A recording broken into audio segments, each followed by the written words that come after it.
Hi, thanks for watching. Let's do a training drill to improve your transfer of power. Transfer of power in the internal styles is very important. It builds this connection between the different segments of the body and integrates the body, allowing it to act as a coordinated whole. This is often phrased classically by talking about training the ligaments and bones, or the tendons and bones, as opposed to training the muscles. Of course, the muscles are involved, but over-relying on the muscles ends up giving you a stiff kind of power, a stiff kind of force that's generated. So you can generate a lot of force, but the force can only transfer from one segment to the next and not much further. So you have force that is limited in its ability. If you instead reduce that force and instead rely more on the transfer of power through the connective tissue, through the ligaments, through the soft tissue, supported by the structure and the joints of the body, through the tendons and bones, then you get a very different kind of movement, a different quality in terms of the striking power. Right. So, the training drill that you can look at, which requires moving things from one segment of the body through to the next, starts with just a horse stance. The movement in its overall is one coiling and uncoiling. We take the first arm, thread it underneath the armpit and extend it, basically behind us. Do the same thing on the other side. And then we uncoil the first arm, uncoil the second. If we bring the hands across, then we can do the same movement, but just starting with the other arm first, and then the second arm. Coil both, uncoil one side, uncoil the other. So the movement that happens with the arms is one where we're rolling the arm forward, threading it underneath and extending it out. Doing the same thing on the other side. And then from there we uncoil. So we roll the shoulder blade back, allow the elbow to rotate and extend that rotation out to the wrist and the hand. Do the same thing on the other side and bring the hands through. So rolling the arm forward, getting it extended in a twisted position, and then untwisting it. Of course, that's not all there is to the movement, but that's what the arms are doing.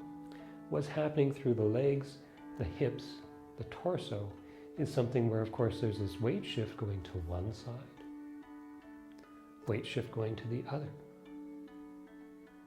Turn into the hip, so the body turns, shift the weight, extend the arm. Turn the body into the hip, shift the weight, uncoil the other arm. So the movement is one where you have to be able to isolate the two movements of shift the weight, turn the body by setting into the hip, shift the weight, turn the body by setting into the other hip. Weight stays over the heels, so not too far forward, not too stiff. Keep everything relaxed and set the weight back. The motion overall then is one where, first of all, there's a folding in phase where you set into the hip and roll into the shoulder. Shift the weight and allow that to extend into this coiled arm. Then set into the other hip, roll the other arm through underneath the armpit, shift the weight. That's the first half. Second half is the uncoiling, which means that from the heel, we push through the leg, through the hip, through the torso, from here coming through.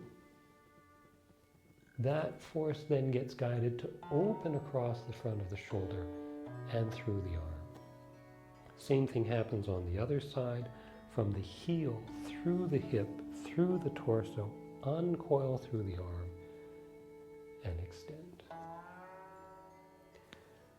Part of the tricky thing is guiding it not into the hip, not into the shoulder, but through these areas. The connection from the limb to the torso, from the torso to the limb, are areas where often the movement can get, I'll call it jammed. So from here, when we're coming through, we're coiled up.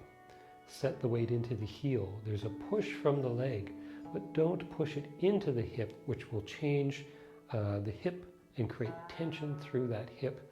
You'll feel your weight go a little bit forward. You'll maybe see the hips change height in relation left and right, and or a pitching of the body out of alignment. So it still stays fairly upright, even though it's turning to one side, turning to the other. With the shoulder, what happens is if the force goes into the shoulder, of course, the shoulder will pop up as you uncoil. What you want to do is guide the force through the shoulder, so keep the shoulder blade down. So you uncoil on one side and uncoil on the other. This is the transfer of force from the heel segment to the leg segments, through the hip to the body segments, through the shoulder to the arm segments. So this motion of first coiling and uncoiling, done this way, is fairly extreme, fairly apparent.